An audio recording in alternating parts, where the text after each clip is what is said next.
皆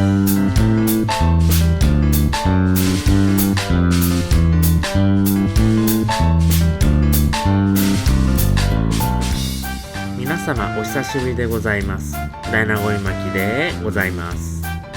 今回の動画は2022年年末スペシャルということで、来年2023年の3月に廃止が決定しました留萌本線をレポートしたいと思います。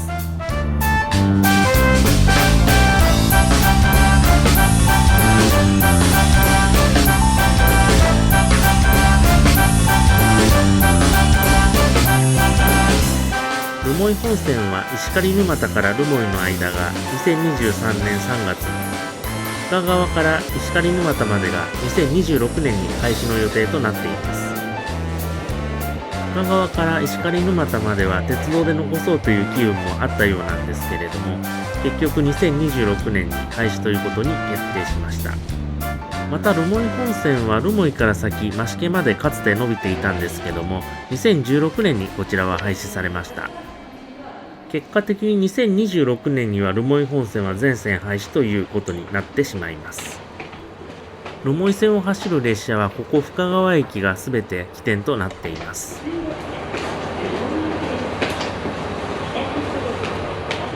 それでは留萌本線の概要をお伝えします。留萌本線は北海道の空知管内である深川市から留萌管内である留萌市までを結んでいます。駅数は12駅ありまして、現在7往復運行されています。また留萌本線全体の営業係数は2183ということで、100円稼ぐのに2183円かかるという路線となっております。またこの留萌本線とほぼ全線並行して深川留萌自動車道が走っています。この留萌本線は海老島駅までは比較的平地を走っていくんですけれども、そこから先留萌までは山間部を通っていきます。山間部を抜けますと留萌駅に到着します。ちなみに留萌市には数の子条例というものがあるそうでして、通風持ちには辛い街なのかもしれません。以上の 50.1 キロを留萌本線は駆け抜けていきます。そんな本来言っていますと、最初の停車駅である北一安に到着しました。北海道の駅でありがちなんですけれども、知ってないと読めない駅名ですよね。この北一安駅には深川駅5時44分の列車は通過しますが、それ以外の列車はすべて停車します。周りに民家はポツポツとあるんですけども、乗車人員がわずか1名というのはちょっと辛い気がします。取材日が金曜日平日ではあったんですけども、すべて観光客、鉄道ファンの方でしたので、留萌本線辛いなっていう気がしますよね。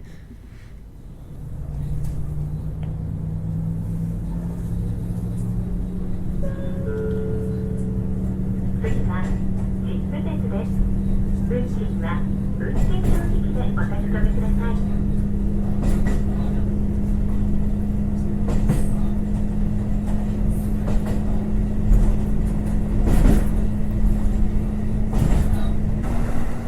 この辺りコンスタントに80キロぐらいで走っている印象です。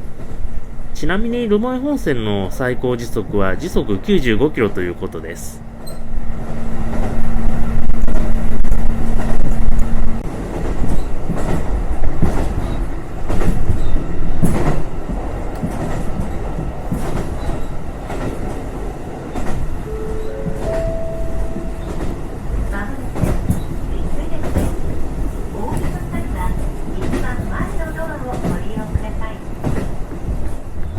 続いての駅はチップ別駅です。この駅も読み方が独特と言いますか、読めなくはないんですけど、初めてだとちょっと読みにくいのかなという駅です。なお、この駅からチップ別町に入っています。この駅から10分程度のところに道の駅と温泉がありますので、お時間のある際はぜひ立ち寄ってみてください。留萌本線の途中駅の中では比較的利用客の多い駅となっています。なお、この駅も深川駅5時44分発の列車を除いて全ての列車が停車します。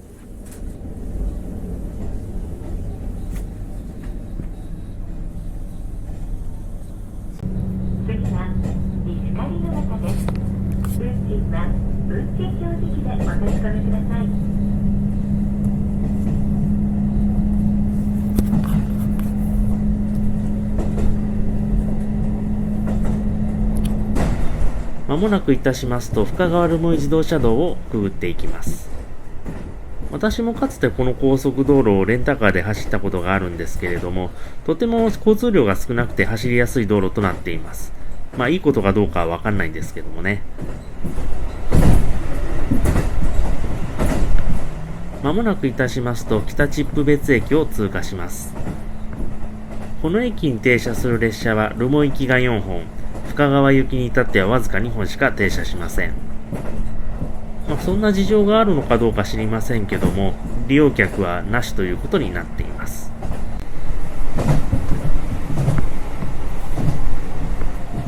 列車は石狩川水系の雨竜川を渡っていきます。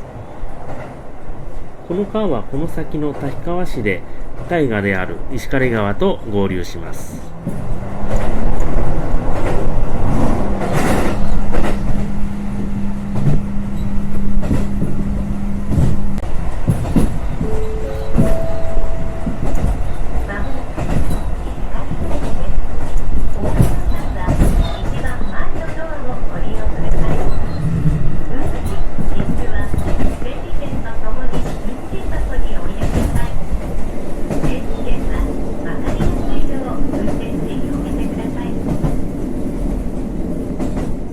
列車は沼田町に入りまして石狩沼田駅に到着です。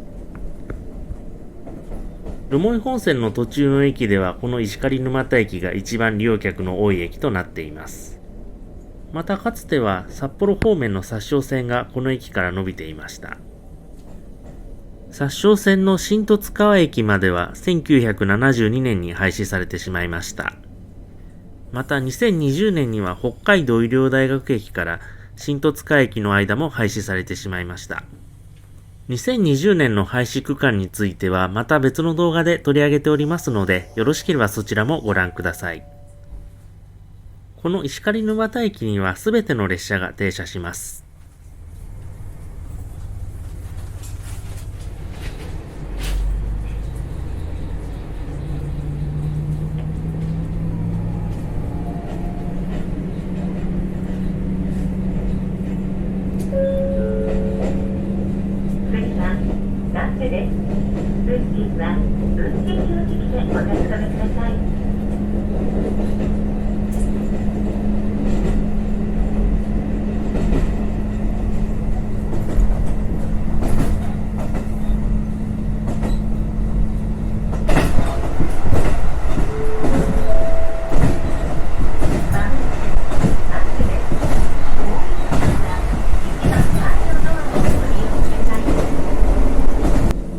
列車はマップ駅に到着です。このマップ駅は踏切のごく近くにありまして、列車の停車中は踏切が閉まったままになっているちょっとユニークな駅になっています。なおこの駅は留萌方面の列車は朝の2便が通過、深川方面は3便が通過するというダイヤになっています。この駅のホームは北秩父別駅もそうなんですけれども、この車両が1両止まれるかどうかという短いものとなっています。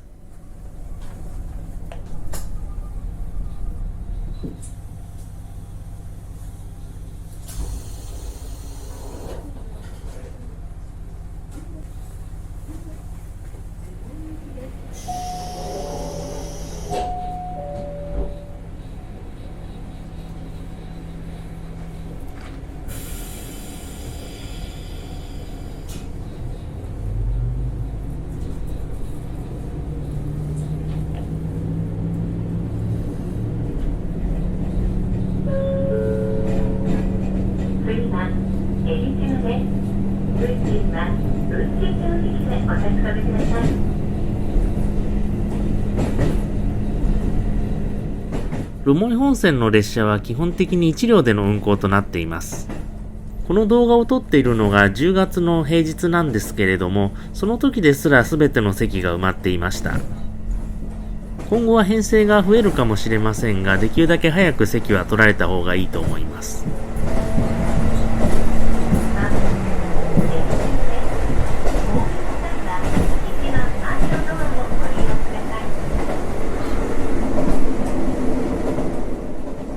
続いての駅は海老島駅です。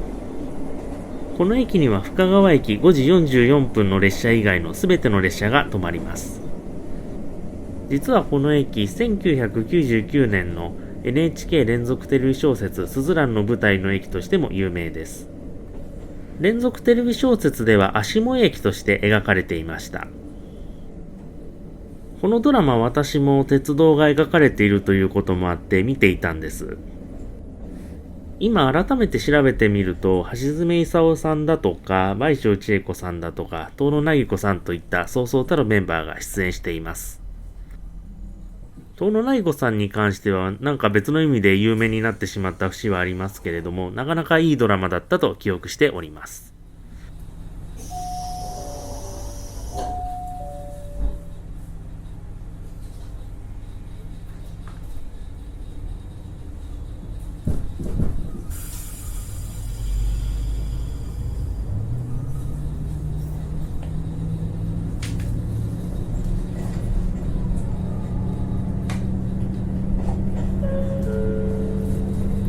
富士山送迎車です。運賃は運転手席でお確かめください。海老島駅を出ましてしばらくすると留萌市に入ります。また地形もにわかに厳しくなりまして分水嶺を迎えます。これまでの川は石狩川水系だったんですけれども、これ以後は留萌川水系に変わります。また留萌本線の初めてのトンネルもこの区間で初めて迎えます。ちなみに留萌本線のトンネルはこの恵比寿トンネルと峠下トンネルの2本しかないようなんですけれども、2本ともこの海老島駅と峠下駅の間に存在します。この付近の地図を見ていただくとわかるんですけれども、ちょうどオメガのような形に路線がなっていまして、やっぱりこれじゃ速度出ないなと思うわけであります。現代の道路みたいにまっすぐ路線が引けてればまた違った運命があったのかもしれないんですけれども、まあこれは多くの鉄道路線が抱える問題でもあります。この区間は来年の3月末までの営業ということが決定していますが、できるだけ早く乗りに行った方がいいのではないかなと考えています。この先新型コロナウイルスの第8波がどうなるかっていう問題もありますし、雪がここの辺り深いので、それで運休になってしまうということも考えられますので、できるだけ早くに乗られる方は行かれた方がいいのではないかと思います。全国のローカル線に当てはまることではあるんですけれども、災害が起こって普通になってそのまま廃線っていうパターンが最近多いような気がするんですよね。なので乗れる時に乗っておくというのが一つのセオリーかなって思ってます。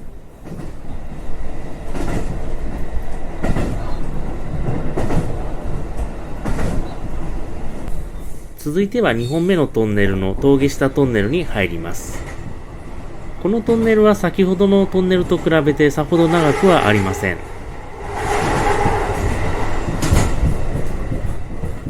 この付近は北海道の原野の中を進んでいきます。もともと留萌本線の石狩沼田と留萌間に関しては2023年9月1日を廃止予定日としていました。ただこの動画を収録している2日前に公共の利便を害する恐れがないということで廃止日が2023年の4月1日に繰り上がりました。もう今からではおそらく雪のないこの景色を見ることができませんので、意外とこの映像貴重なのかもしれません。もう桜の季節も新緑の季節も紅葉の季節もこの列車からは眺めることはできません。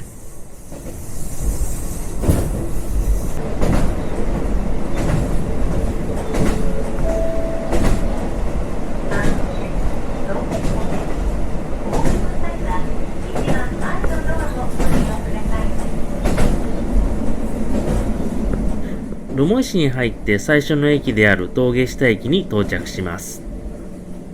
この駅は留萌本線の途中の駅では唯一列車の交換ができる駅となっています。